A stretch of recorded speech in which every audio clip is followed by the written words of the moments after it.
we only have a limited amount of time, so we'll be prioritising questions. If you have any questions that we don't cover, please send them to the network team on create@showroomworkstation.org.uk, and we'll also keep the chat as well. Now, this is the second webinar organised by the network. The Showroom Workstation and South Yorkshire Mayoral Combined Authority continue to organise these events to support professionals across our creative industries, helping them to connect and share information.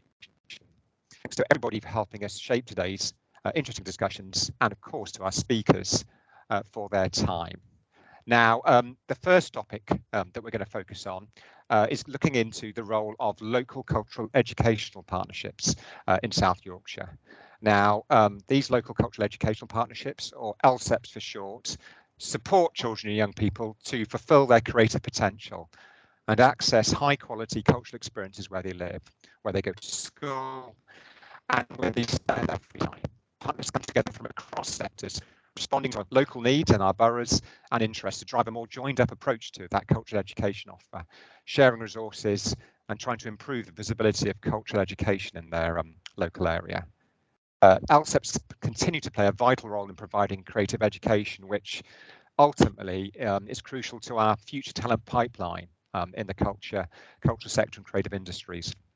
The work of the LSEPs help to engage a range of schools and audiences and help to shape a culture across our towns and cities. They also form building blocks for a brilliant, vibrant offering, and in turn attracting visitors and funding when done well. Now, this afternoon, we have a representative from each of our 4 LSEPs in South Yorkshire.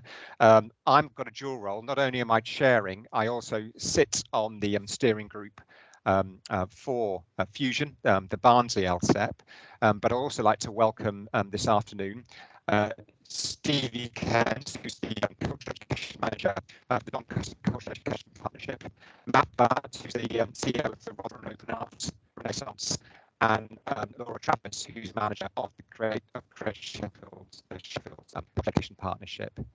Now, what I'm going to do, everyone, is I'm going to set a few questions for the panelists to talk about the role of LSEPs, and then the rest of the panel will contribute to those. And if during that you've got any questions, then please let us know.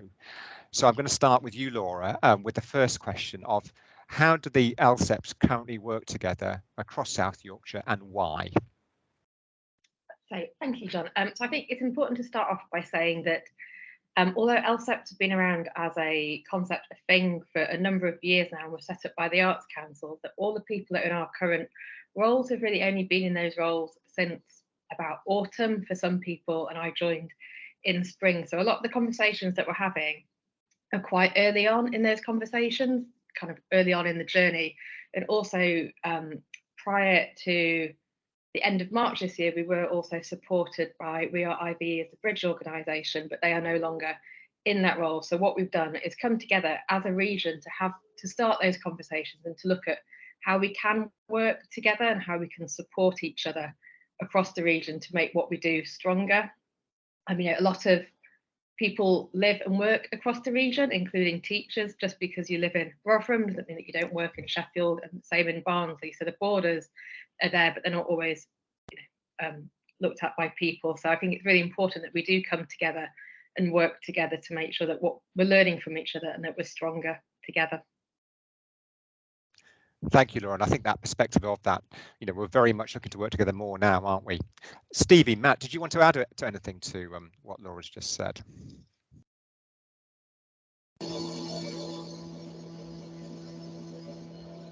Stevie, you're on mute.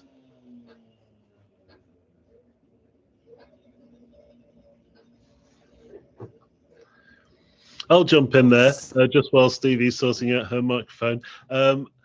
Yeah, I would say that newness of it all. We have just appointed Rotherham's program manager, Neath Champion-Shaw, and she's only like a week into the role, which is why I'm here and why she isn't here. But we look forward to working with her, and she'll be a great asset to everything that we're doing. And she'll be meeting up with everybody at the next meetings. Yeah, good. Sorry, am I still muted? I do apologise. No, you've Right. go ahead, Stevie. Thanks. Go ahead. Yeah, just follow on to what Laura was saying. So the LSEPs receive partnership investment funding from IVE, and we're all funded up to the end of December, I believe. But post December 2023, the LSEPs, because IVE isn't there anymore, Arts Council haven't really sort of given us definite direction of funding. We are all in this this sort of no man's land, I guess, of looking for funding. So we're looking at where we can collaboratively work together and share resources and ideas, etc., to be able to continue all the work in the 4 LSEPs as individual and bespoke to our own localities, but also as a region. Thank you, Stevie. And certainly the view from Barnsley is that that joint working is really beginning to to demonstrate benefits. So Stevie, moving on to my next main question, what do you think those outputs, the learning outputs have been of that initial working together? I'm so sorry, John, you cut out then. Apologies. No, I'm going to turn my mic off temporarily because I think my phone. Apologies. Stevie, what do you think the learning outputs have been so far from that joint working? I mean, if nothing else, I mean, the momentum and motivation that I think that in those few conversations that we've had is amazing, and I think when myself and Ruth, who is Barnsley's programme manager, when we first started, we were probably the ones that started earliest in our roles last year. We started off sort of supporting each other because in our roles they are so diverse of how we work with children and young people. So sharing good practice and sharing just information has been invaluable, and pointing each of the LSEPs in different directions. For example, who to go to regarding delivering different workshops and different CPD, and how what successes of each LSEP got as well. So and I think when I've been in the meetings and sat around the table with some of the colleagues that are involved in this panel, I think just a natural motivation and support for South Yorkshire, because there is so much happening in the region that we should be so proud of, that I think we're keeping each other going, which is fantastic and like I say, invaluable. Thank you, Stevie. And apologies, everyone. As you've gathered, my internet's being a bit patchy, so I've turned my camera off. Matt, Laura, is there anything else you wanted to add on that? Those initial learning outputs from that shared working across the 4 LSEPs?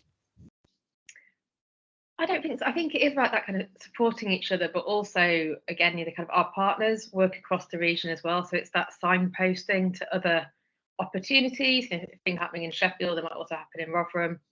And there are some kind of smaller projects that are working. So Sheffield are working with Rotherham to put on a creative kind of curriculum showcase. So that expression of interest has gone out today. But again, if there are people from outside Sheffield and Rotherham that want to be part of it, I think they can be, and it's helping each other and trying not to reinvent the wheel. Thanks, Laura. And I think that's it. And certainly, the team in Barnsley have really welcomed the information that Rotherham have provided about how they've shaped their ArtSmart program, for instance. So there clearly are some examples of benefits coming across from that shared working across the LSEPs. Matt, have you got any other examples of where programs have been implemented, with one or several partners across South Yorkshire, where we're seeing some tangible progress? Yeah, absolutely. The tangible progress thing is really interesting. It feels like it's taken a very long time to get to the point where actually things are happening and young people are engaging with creative activity. What's really exciting about Rotherham's current program is that it feels like it's reminiscent of creative partnerships in a way. There's this great opportunity and excitement for both teachers and creative practitioners and artists to be working together to make the experience and the learning within formal education, at least within Rotherham, really exciting and engaging and connected with the curriculum and developing the curriculum through the creative practices. There's a whole group who have just been formed of creative practitioners and artists in Rotherham, although they're not exclusively Rotherham practitioners, called EAR, who there wasn't a group like this in Rotherham up until recently, where people who are interested in developing their practice in terms of working with young people, education, creative education, there wasn't a group where they could get together and talk about those that role or how to develop in that role. So that this group has come together and it's open to anybody to join, where the focus of that network is that, which is really exciting. And that's feeding into everything that we do at the moment. Thanks, Matt. And that sounds exciting. And as you say, really begins to break down sometimes those artificial boundaries that we have between, Rotherham and Barnsley and Sheffield, doesn't it, really? So, that sounds like a really useful programme of activity. Laura, Stevie, do you have anything else to comment on in terms of those programmes of work that are beginning to show signs of benefit? Yeah, I think similarly, I mean, I don't know about, I can't speak for Laura or the other programme managers, but I spend a lot of time talking, which I don't mind, to be honest. And it's about building those relationships and expanding our network. And I think particularly working across the region, that's going to contribute, because like Laura said, people aren't exclusively staying within Doncaster or Rotherham or Sheffield or Barnsley, and there's a network. Doncaster Creative Network is becoming more established now, not probably at the point where Rotherham is, but certainly there's much more of a presence now. So the hope is if we can work regionally, we can support our local creatives in also working regionally and again building practice. So we are at the beginning of a journey, but it's looking so promising.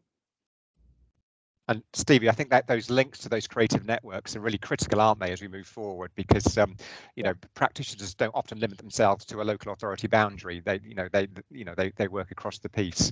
So I think that's something we really need to to focus on. I think, Laura, were you about to come in then as well? No. Okay. Well, Laura, the next point was back with you. Clearly, we're seeing some manifestation of real benefit. What of the 4 LSEPs working together? What opportunities can you see in the future for those LSEPs coming together to work as seamlessly as possible with one another? I think, as Stevie said, we're in a kind of no man's land of funding at the moment, and I think coming together as a region means that we can go for funding that's coming from outside the region. I think that's really important.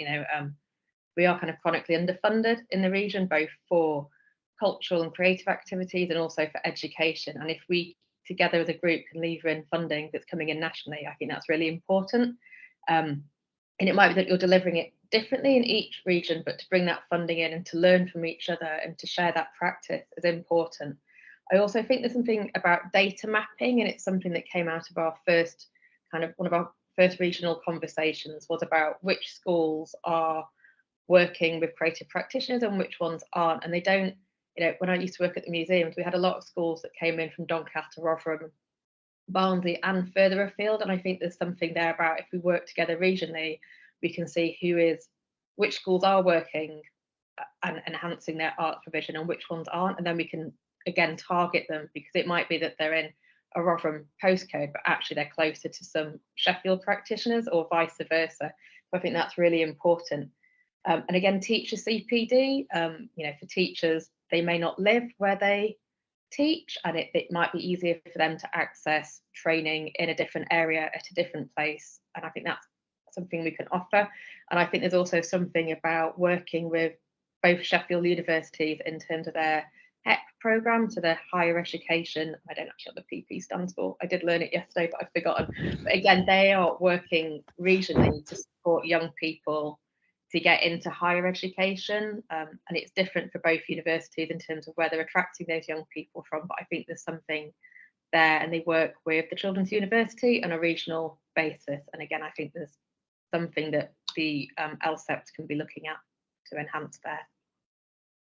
And I think that final point, Laura, that links we can create with the major educational establishments is really important, isn't it? Because you know, they're so critical, both in terms of that that talent pipeline issue, but also in terms of the potential investment they can bring along, you know, and both in terms of the university, but also from Barnsley's perspective, stakeholders like Barnsley College are also critical, and I'm sure it's the same in Rotherham and Doncaster as well.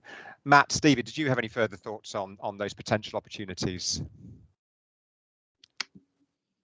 Just sorry, I didn't want to talk over Matt. Just to add, I think there's strength in numbers as well, and I think working as a collaborative sort of cohort, we are being the advocates for the creative industries and for culture, and I suppose raising the profile for our practitioners that are living and working in the region, but also those young people that will be our future creatives and our future artists, and I think it's about creating a legacy and longevity, and that's sort of our job to do it, and in this banding together and sharing of information and sharing, you know, resources, and I don't just necessarily mean financial resources. The momentum is picking up, and it can only excuse me, become faster and more empowering. Everything comes full circle, so I think, you know, sort of engaging our young people, like Laura was saying, and looking at where those cold spots are, with the data of those schools that and those young people that are or aren't engaging, and looking at those barriers to participation, particularly now with the economic climate. It all comes into one, and careers education, creative careers education in particular, it will hopefully sort of continue to drive culture in the region. No, thank you, Stephen. I agree so much. Is that we've got a real challenge in the sector, haven't we, about the that talent pipeline and ensuring it's as diverse as possible, that talent pipeline as well, and that I think the LSEPs can play a critical role in moving that forward. But it's that strength in numbers, isn't it, as you say, that we can then approach partners like the Combined Authority, like the universities, and even you know, the health partnerships that we have in South Yorkshire as well, to, you know, to actively lobby that. John, can I just add something before we go on to the next question, just about how I think the LSEPs have that, because we're not delivering smaller projects, we are about that strategic partnership, that I think there's a real opportunity for us to be doing bigger strategic projects. So in Sheffield, we're doing a whole piece of work at the moment around equality, diversity and inclusion, in terms of our who are working with children and young people, and actually where those opportunities are in the city. And I think that's a real strength of the LSEPs. And if we can do that regionally as well as in our localities, then it means that, you know, other people that are delivering, like the MPOs, are able to kind of come in and fill some of that provision, that brokerage role that's existed, you know, for 30, 40 years with the bridges, and before that with creative partnerships, has gone. And I think that's where the LSEPs need to step in and continue to do that brokerage and that strategic work to make sure that it is joined up, and that we're not growing the gaps between the most disadvantaged children in the region and the most advantaged. Absolutely agree. No, completely agree, Laura. I think you know, there has been a sort of withdrawal of investment in structures, hasn't there, that we need to be mindful of. And Matt, that sort of leads us on to some of those challenges that we face, don't we? You know, there are some challenges in making this work as we move forward. Yeah, absolutely. I was thinking about this the other day, about what's happened, well, specifically in Rotherham, really, over the years in the development of the LSEP. There's been huge variation of partners coming in and coming out, and going in and coming out. And when we're writing the partnership investment application and thinking about what we might be doing, one of the problems was whoever was in the room, that's what the focus was about. And slowly a particular route developed for the partnership investment, which is through formal education, linking teachers with creatives and artists. And what happened was that the informal education partners tended to fall away, which was a little bit of a concern, because young people live their life at school and outside of school as well. So people who engage differently in different spaces may be missed. So one of the challenges is to keep, although we have investment for a particular program, to really bear in mind that that is a particular program, and there are things that are happening outside of that which we may not have the funding to pursue, but they have to be kept in mind and thought of continuously as well, just so that young people aren't missed. Thanks, Matt. And I think sort of broadening that and returning to some of the points that Laura and Stevie have made, one of the challenges we have, I think, is reaching particular communities and particular educational establishments that engage with particular communities, so that we are ensuring that we're reaching a diverse group of people as possible. You know, that's we acknowledge that in Barnsley, and I'm sure that's true in the other 3 localities as well. Stevie, Laura, do you see any other particular challenges we face as we move forward? I mean, sorry, Laura. We're probably going to say the same thing, Stevie.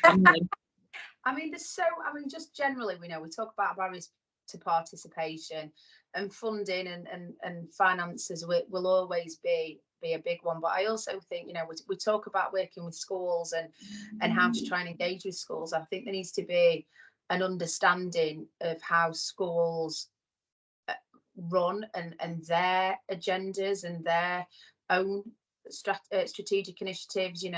Looking at, I know when I approach schools, and I was a former teacher as well, is I feel sometimes like I'm selling double glazing, and I think it's about trying to understand that how to support a school embracing these opportunities, so it's not going to be more work, and it's not going to take more time, and it's not going to be again extra resources, and again not just cost, and so they can see the benefit of embedding arts and culture into the curriculum. And Ofsted said towards the beginning of this year that arts and culture should be embedded into the curriculum. We all know this. We're now, our challenge and our job, I guess, is to facilitate this and get schools on board, because I know sometimes schools are really reluctant to engage, not because they don't want to and they don't necessarily understand the benefit, but because their plate is already so full. So I think we need to be quite quite aware of that moving forward as well. I think that's an excellent point, Stevie. And was that the point you were going to make, Laura? I was just going to talk about funding, but I agree that schools have got a lot on their plates, and it's about finding ways that you can help them deliver the curriculum. So it might not be the art part of the curriculum, but they might be using the arts as the vehicle for that delivery. So we've done some work on the rocks and soil. So when teachers become a year 3 teacher, they have a visible shudder that they have to teach rocks and soils that year. So we've worked with a storyteller to make that a more fun topic that is more memorable for the children. So I think there are ways around it, but they do take a lot more work, and it is more work for the teachers. So yeah, it's that how we can all work together and make sure that we're prioritizing that kind of learning to create, which I think this webinar was about, those skills that the creative sector need. And it's not just the creative sector that need those skills of kind of teamwork, problem solving, creativity. It's all employers, and that kind of mismatch between what children are learning in schools and coming out of school with, and all employers, is everywhere. And I think that's a real opportunity for the LSEPs, but also for the creative sector to come together and just help our young people, not just for their their skills in terms of what they might do in a future job, but for their well-being now and that mental health crisis that's kind of looming post-COVID. No, Laura, I think that's a very, very important point. And that issue, it is not simply about the talent pipeline for the creative industries. That the creative skills that are communicated as part of this work benefit all sectors. And I know that in Barnsley, the employment and skills team recognise that wider benefit. And I think it's important that we continue to emphasise creative skills lead to all sorts of different sectors and benefits, and benefit people's well-being. And Stevie, the last question is, so what do you think is the future for LSEPs? How can we safeguard them? I always like to do a bit of future gazing. What are your thoughts on that? That's a very good question. I mean, just from the conversation today, the LSEPs are so integral to bring different partners together, to be able to look strategically, particularly now, not just in localities, but across the region. And I think, our focus needs to be of how is what are LSEPs going to be in the next 5 years? How can we maintain and build on what's already there? And I think, and I hate saying this because it's all to do with funding. The LSEPs need, people like Laura and myself and Ruth and Neith in Rotherham, to be able to bring these things together and to be able to drive and to drive them forward, and they will only do, that will only continue with funded salaries. So there's definitely a need. It's finding out how we can continue that, I think, is what the conversations we're already having. And potentially, Steve, that might involve even closer working between the four LSEPs. I think is one thing I think we might need to explore as we move forward. That we look at stronger close working. Laura, Matt, was there anything you wanted to mention on that before we finish up in a minute or two? I just think that opportunity to do things together as a city and also the wider region is really exciting. So I think the kind of future for LSEPs, because they are kind of built in the local, and for those partners to come together means we can do things that are bigger than the sum of our parts that no one other organisation would have the capacity to manage unless they brought other people in. And I think the strength is in the partnership and that working together for the benefit of the children. Sorry, that sounds really Yes, that was an excellent point. Matt, anything from you? I just echo it, really. The working together, carrying on those conversations, but also making very visible the work that's being done, and making sure that it's all monitored really well, and we can prove the importance of what we're doing. Thank you, Matt, and thank you to Laura, to Stevie, and to Matt for their thoughts. Just a note is that everyone, please feel free to put questions in the chat. We're going to move on to the second part of the seminar discussion now, but Stevie, Laura, and Matt will return to your screens in a little while to field the questions that we'll receive from you. So thanks again to Stevie, Laura, and Matt. And now we're going to move on to the second topic. And I think, as we're all well aware, cultural and creative organisations rely on their imaginative and engaged workforce and volunteer networks to carry out projects and programmes which light up our towns and cities and our rural communities, and they clearly engage with numerous audiences. We know that our people are crucial to that success, as they are the face of our organisations, and they're all working hard to widen participation and celebrate arts and heritage. But we've got two speakers now who are going to share their insights and experience in motivating teams to be well supported, and why this is more important than ever in the current landscape. So I'm going to introduce Victoria Rives, who's the Learning and Community Development Manager at Doncaster, and Rachel Halford-Massey, who's the founder of Other Ways to Talk to Walk, and has recently taken on being the Northern Lead for the Culture, Health and Wellbeing Alliance. So I'm now going to hand over to Rachel and Victoria to have a chat through that topic, and then I'll return for a question and answer session with all of today's speakers. So please continue to put those questions in the chat. Thanks, John. Great, thank you. So as John said, Rachel and I are going to have a bit of a conversation where everyone else in the room gets to be nosy, really, on what it is that we're going to say.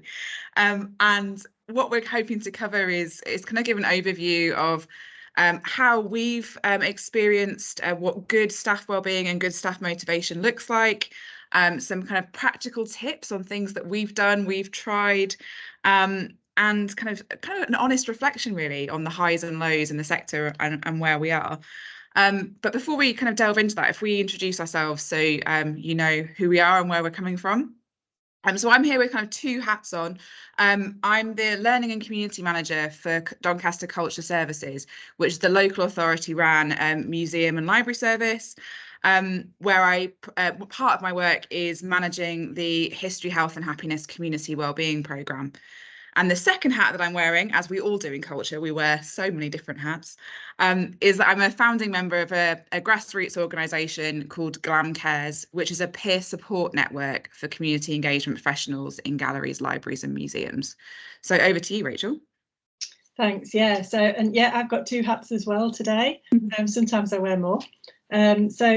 Yeah, I'm the founder of Other Ways to Walk, which is about connecting with nature to improve well-being using mindful and creative approaches. And then, as John said, I also have recently taken on a role at Culture, Health and Wellbeing Alliance. So my interest in this area really is as a freelancer doing the work with Other Ways to Walk is, you know, I'm often a member of project teams, and there's generally a kind of power imbalance over who has good support for their well-being if they have line managers and supervision and things like that within the institutions that they work, and for individuals that don't always have that. So I have an interest from that perspective. Through Other Ways to Walk, I offer training to organisations that want either support for their staff teams or training to help them work effectively with communities that they support. And then the Culture, Health and Wellbeing Alliance, SYCCIN, we have just around 6,000 members, a lot of whom are culture heritage practitioners, you know, working in creative health. So there's been a lot of work happen through that organisation around practitioner support, really. And then I suppose it's also relevant just to mention my personal lived experience. So in 2022, I developed a neurological condition that meant that I couldn't walk. And for somebody who leads walks for a living, it was pretty devastating. So I've had to learn a lot about how to take care of myself. Yeah, I think that's kind of a really important thing to kind of pick up on, is that all this amazing cultural work that we're doing, we're not doing it in a vacuum, and all of our staff are just as impacted by things that are going on in the world generally. We know that the world is a mad place at the moment, but also kind of your own kind of personal lived stories that are kind of part of who you are. And I think one of the things that we've been doing in Doncaster is, particularly with our community wellbeing programme, all of our work's evaluated by academics. And the most recent piece of evaluation that I asked them to pick up on was also to do an evaluation around the wellbeing of my staff. So the staff that are delivering community engagement wellbeing work, how does that affect them? And we've just had the kind of initial results through, and nothing in there was particularly surprising to us. We knew that working in kind of community engagement in the culture space carries an awful lot of emotional labour. So especially when you're working with kind of vulnerable audiences, people that are marginalised.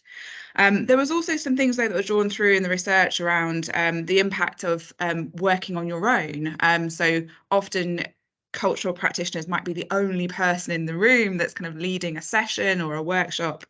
And that comes with its own pressures when you're responsible for the direction of travel of that session. But there was also some really positive stuff that came through that about evaluation about wellbeing around the power of culture. And when you have those incredible light bulb moments with individuals or with groups, and how important it is that it feels like you're kind of making a difference as well, and how that can be really beneficial. I've cast the net a little bit wider to see what other studies are out there around staff wellbeing in the culture sector. And I found a piece of research carried out by Dr. Nuala Morse from Leicester University, who's been researching predominantly the impact of the pandemic and delivering in the pandemic on cultural practitioners.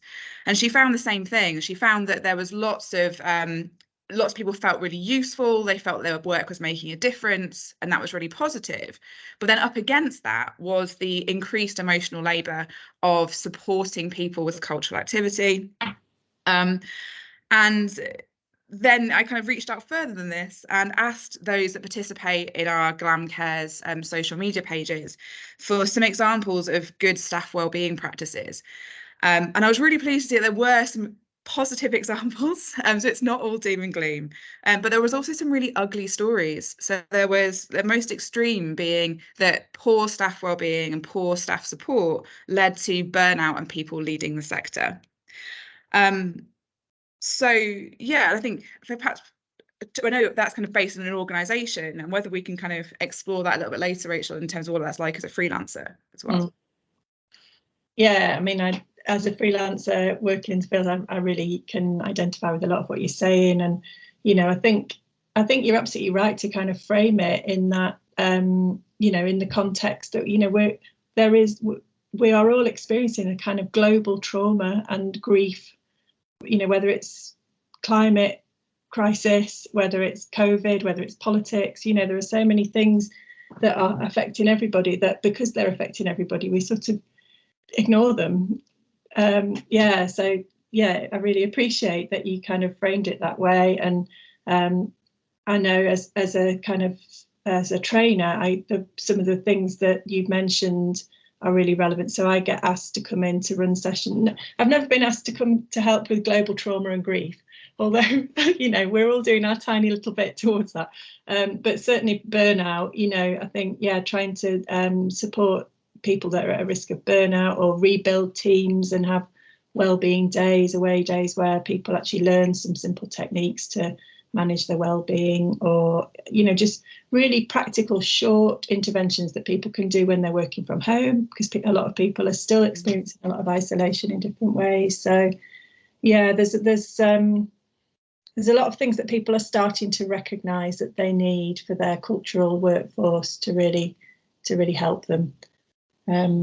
Yeah, I wonder how that is in terms of you kind of managing teams within the institution, how that kind of, yeah, have you got any sort of examples of good practice from that perspective?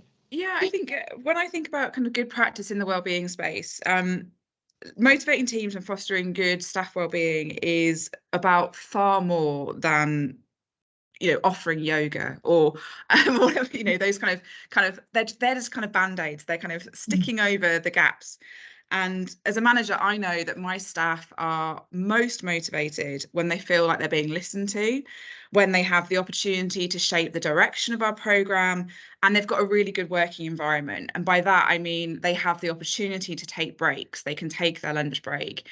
They know they have that kind of security around what their employment looks like, which is really challenging in the kind of in the space that we work, where we're kind of relying often on funding. So job security is kind of challenging sometimes. One of the things that we're about to do in Doncaster, particularly with my community wellbeing staff, is we're about to embark on a bit of a research programme where we're creating a system for a culture of care. Our argument is that we care for our museum objects, we care for the participants in our programmes, and to do that properly, we also need to be caring for the wellbeing of our staff. So we're about to co-produce this system of support with my team, with a trained counsellor, and with some academic backup as well. We're kind of turning the ideas of, we always co-produce our work, our cultural work with our audiences. So it's really important that we co-produce what support looks like with our staff as well. One thing I've also found is really helpful with kind of staff motivation and morale is I carve out a chunk of my time for advocacy, shouting about the amazing work that they do.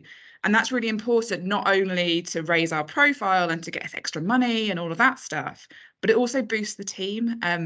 Letting other people know they're doing a really good job is really useful. But for you as an independent practitioner, how do you look after your own well-being without that structure of an organisation? Yeah, and that's it's a massive question, but I mean, the simple answer is that I do all the things that I teach. I do all the things for myself that I know work with the participants that I work with. So in terms of connecting with nature, you know, there are lots of really simple things that you can do that just help to kind of calm the nervous system and trigger a relaxation response that are very short. So and I guess because of the work, because I do this work, and because I also have a membership area that I regularly upload information on there about the latest research, as well as lots of advice about practice in the Nature Fix membership program. That means that I'm constantly looking out for evidence and research that then really motivates me to keep going and to keep doing these things. So a recent one that I'm really kind of has stuck in my head is that we know in Nature Connection that it's all about moments, not minutes. You know, we shouldn't,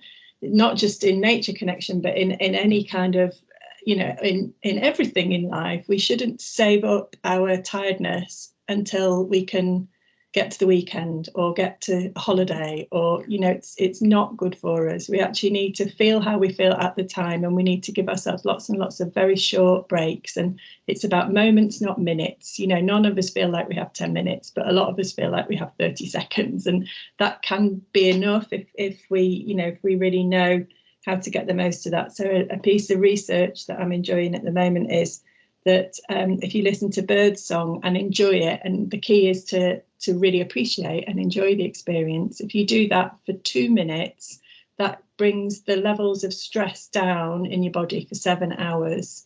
So no one's saying that that's going to cure chronic stress. Of course it's not. But whatever your stress level is, you know, if it's up here, it brings it down a little bit, and for 7 hours. So it's significant, you know. Yeah, so just think, you know, I know lots and lots of techniques like that, and that's how I keep myself as well as I can, by deploying everything that I know works.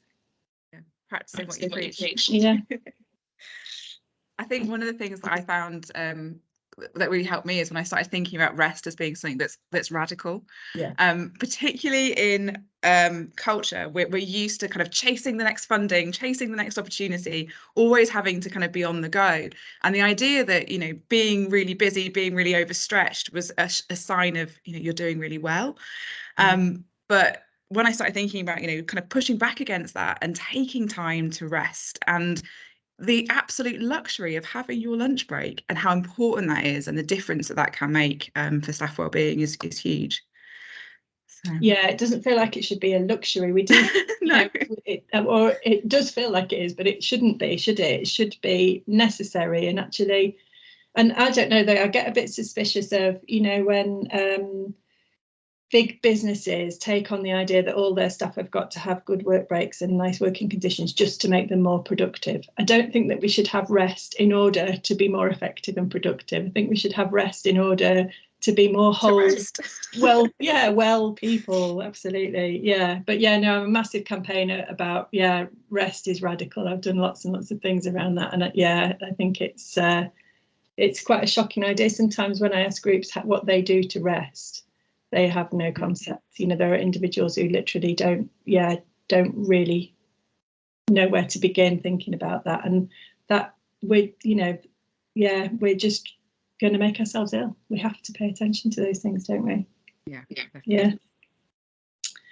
Yeah. So I suppose, what do you think are the key things then that really, you know, are going to make the difference for the workforce? What would you say is sort of, really fundamental? Is it about, you know, massive investments of time and money to make it work, or are there other things that an organisation can do that can support the team really well?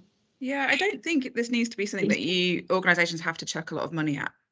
Money can be helpful because that can help with you know, one-off wellbeing days. It can help with supporting and facilitating kind of wellbeing practitioners perhaps come into your organisation. But there's the kind of fundamentals of what motivation and staff support and wellbeing can look like don't have to cost you anything.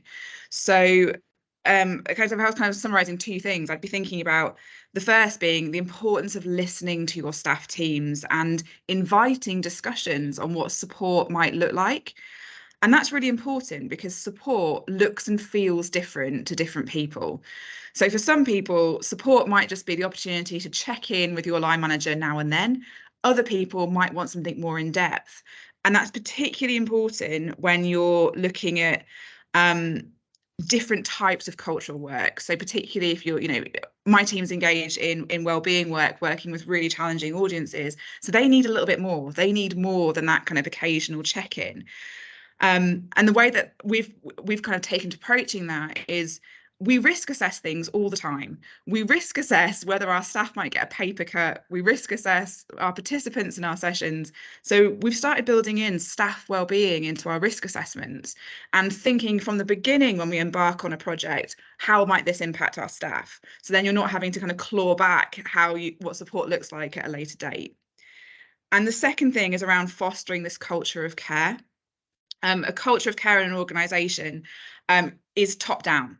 So if staff can see examples of how senior management are also taking their breaks, when they're on leave, they're not replying to emails, all of these really healthy work-life boundaries can be quite good examples. But it's also within my team, I look to enable my team to facilitate self-care. They are the experts in what they need to look after themselves. And so I make sure that they're able to do that. And when I'm talking about self-care, I'm not saying bubble baths and chocolate. Those things are both brilliant. But it's also things like lunch breaks and having those kind of conversations when you need them. And neither of those things have to cost any money.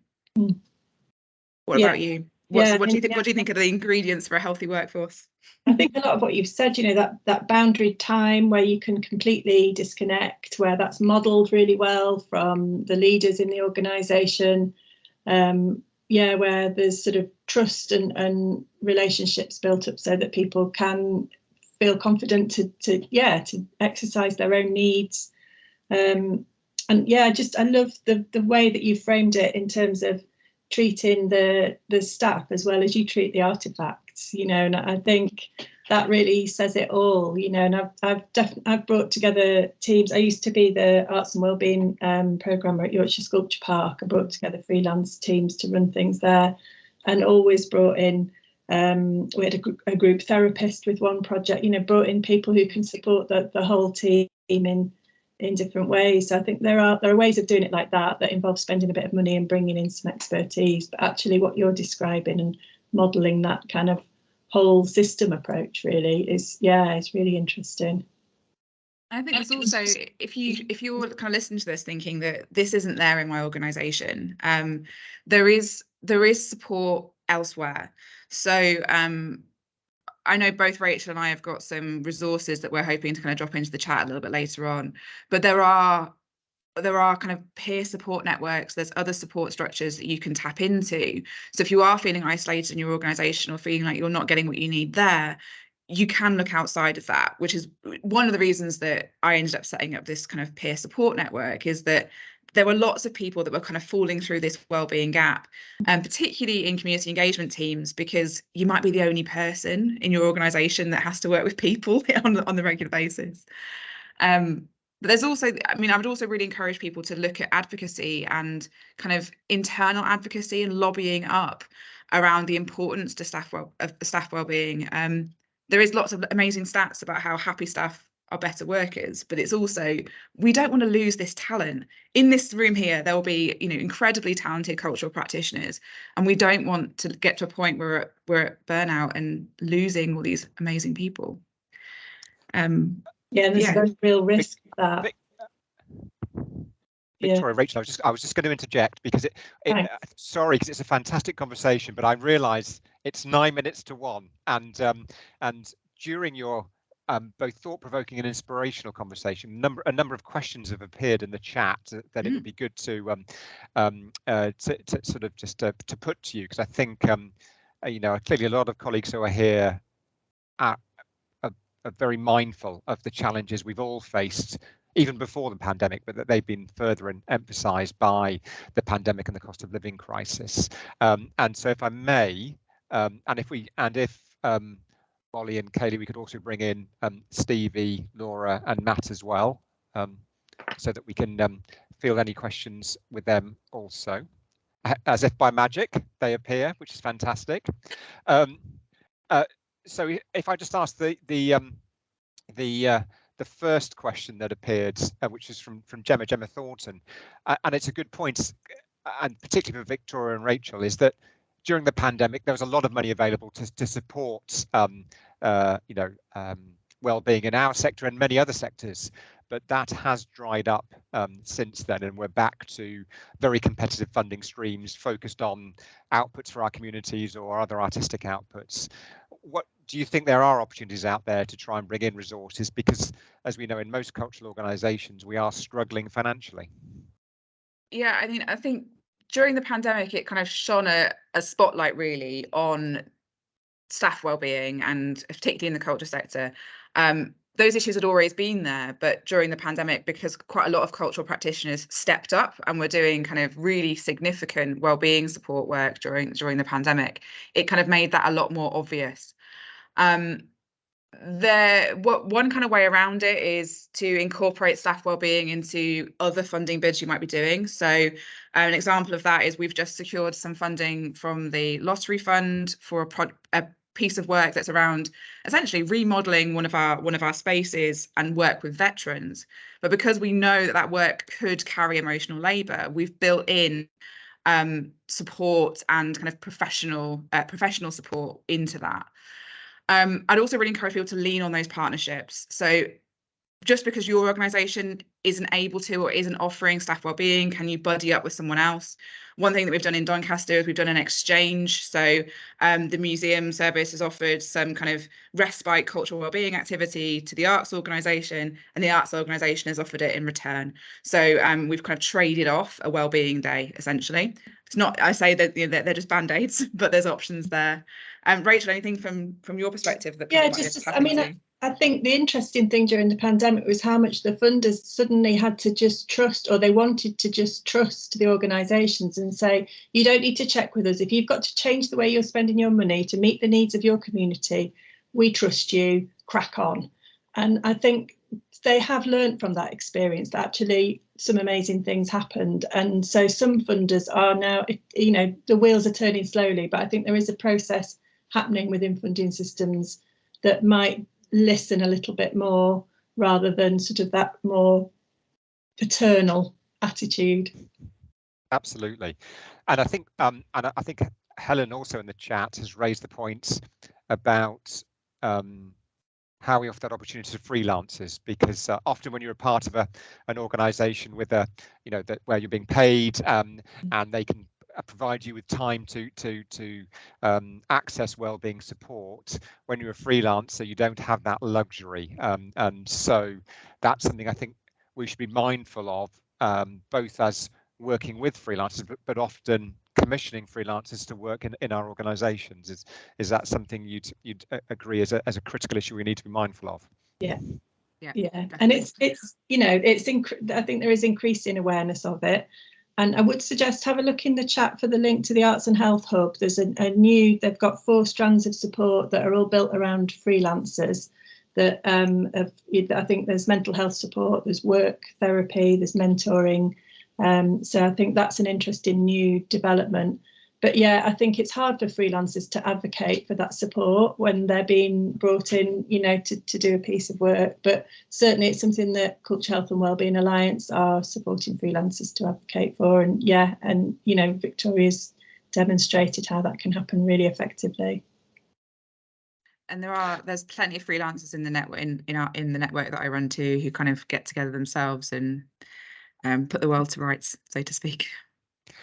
And Kate was asking Victoria about that network you'd set up and whether you could give a bit more detail about it as well. Yeah, I'll drop the web link to our website in the chat in a sec. the network runs across the country. We meet virtually quite frequently, and then we also run 2 training sessions a year. Last year we ran a training session around trauma-informed practice, and this year our first training session is going to be around advocacy and managing up, and how you might try and implement culture change. So I'll drop our social handles and things in there if people want to check us out. Thank you. And I suppose a question for Laura, Matt and Stevie. Having heard Rachel and Victoria speak so passionately about this issue, and knowing that both in the creative sector and in the education sector we're facing enormous wellbeing challenges in terms of those sectors, can the LSEPs play an even greater role in potentially helping those sectors through that cross-fertilisation, do you think, as we move forward? Yeah, I think we can. I think there's something there about that kind of support and that getting together to talk about those common problems, those common issues that you're all facing, especially as kind of practitioners trying to work with schools. I think people can think it's only them and they're being ignored, not realising that that's a sector-wide thing. I think, yeah, there's about that kind of keeping those conversations. So in Sheffield, we've just started it last week. We've put together a Slack, so it's an online chat that people can have with each other, so they can support each other that way as well. But I think it's an important thing. We're all relatively new in our roles, and as kind of Stevie says, there's a lot of stuff we could be doing, but I think it's really important that we work what we can do in our hours and we don't start doing more. I think there's a real temptation as part-time people to keep doing more and to work on your days off, but actually there's a reason why you're being paid part-time. And I think it's really important to kind of model that and say, actually, no, we can't help you with that. I'm really sorry, we don't have capacity. There's a kind of temptation, especially with the kind of funding, to keep saying yes, yes, yes. But there's something about organisations, especially the bigger ones, saying, actually, this is as much work as we can do for the money and what our staff capacity is. But, you know, we're all passionate people. We all love the arts and you always want to do that extra bit. But if we keep doing it, then we might not be here. So I think it's important just say no. Is what I used to say to my team at the museums. But anyway. I agree with Laura. It's very difficult to say no as well when you are, you know, you want to build, and saying no, you don't want to come across as negative, you know. But I totally agree. You know, we have to be realistic with capacity and what we are actually able to achieve. And just going back to, you know, I think the whole thread through this is about support, and the LSEPs, you know, within LSEPs we're supporting, regionally we're supporting each other, and I think it's just going to increase the good practice that can be shared, and the ideas that can be shared, and that can only be good, I guess. Thank you, Stevie. I'm conscious that the clock has ticked on to 1 o'clock. Now, the last hour has whizzed by. So in a moment, I'm going to hand over to Kate and Ian to wrap things up. But before I do that, I just wanted to thank Rachel, Matty and Victoria Rives for the session talking about staff wellbeing. It's been a fantastic and thought-provoking session. And then I'd also like to thank Stevie Cairns, Matt Butt and Laura Travis for that fantastic first session where we looked at the role and future of local cultural education partnerships. So thank you to you all for giving your time this afternoon and preparing so thoroughly. It's been a really inspiring and useful session. So I'm now going to hand over to you, Kate, I think, and to Ian. Just to reiterate how enlightening that conversation was, and how great it is to see the opportunities, the enthusiasm and the networks that are developing across the region on a number of areas. From the creative education landscape, that importance of, yes, pathways into creative careers, but actually into an enriched life, and to the, you know, society generally, and how important that is to, you know, those creative skills are for many areas of our communities, and where a lot of the solutions will come from, I think, for the challenges we face.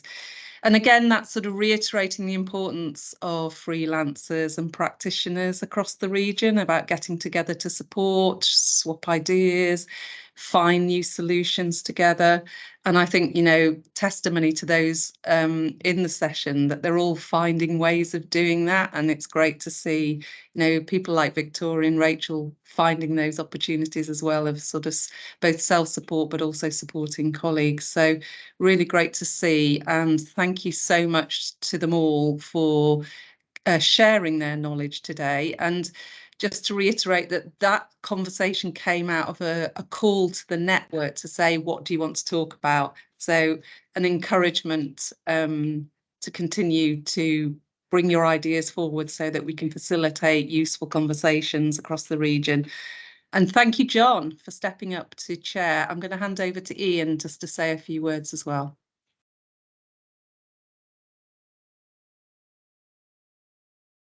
Turning my mic. Thanks, Kate. I'd just like to echo your comments really, and thank the speakers for such an amazing and enlightening hour. And it did highlight a lot of issues that I don't think we do pay enough attention to, particularly areas of staff well-being. And I know a lot of us during the lockdown did learn a great deal about how valuable staff well-being is for all cultural organisations. It's probably just worth saying that I've been working with Kate for the last couple of years to organise events across South Yorkshire as part of the South Yorkshire Cultural and Creative Industries Network, and a lot of those events were live, and so it's been really interesting to do some webinars in the last few months. So I'll just reiterate, you know, feedback is so important to let us know if you value these events and what type of events you would like us to organise in the future, if possible. And just finally, just say a bit of an advert. If anybody's interested in the network, we are doing a webinar with the Civic University Network, which is next Monday, the 19th, and you can join that if you want to do that through their website. But finally, just to thank everybody for today. It's been a really fascinating event.